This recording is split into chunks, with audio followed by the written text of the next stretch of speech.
নমস্কার বন্ধুরা, কেমন আছেন সবাই? আশা করি সবাই খুব ভালো আছেন।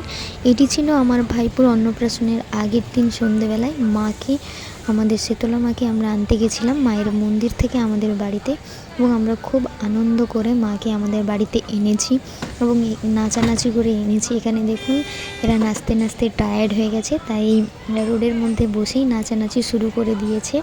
এখানে আমরা বড়রা থেকে শুরু করে ছোটরা সবাই ছিলাম, খুব মজা করছিলাম। আমি ছিলাম, আমার দাদা ছিল, আরও বৌদি ভাইঝিরা সবাই ছিলাম আমরা ওখানে। এত আনন্দের মাঝে মায়ের কাছে আমার একটাই অনুরোধ এবং প্রার্থনা যে আমার ভাইপোকে ভালো রাখুক, সুস্থ রাখুক, এটাই আমি মায়ের কাছে চাই। আর প্রতি বছর যেন আমরা মাকে এইভাবে আমাদের বাড়িতে আনতে পারি আনন্দের সাথে নাচানাচি করে, এটাই মায়ের কাছে আমার প্রার্থনা রইল। জানি না মা আমার এই প্রার্থনা শুনবেন কি না।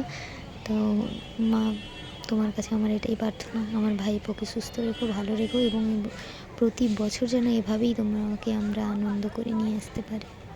মাকে আমরা আনতে গিয়ে রাস্তার মধ্যে কত ফুল দেখলাম, এবং অনেকেই হয়তো জানেন না যে লাইট জ্বালিয়ে, অনেকে বলেন যে লাইট জ্বালিয়ে ফুল চাষ হয়। তো এটা হচ্ছে সেই লাইট জ্বালানো ফুলের চাষ। এখন চারা গাছগুলো ছোট ছোট আছে।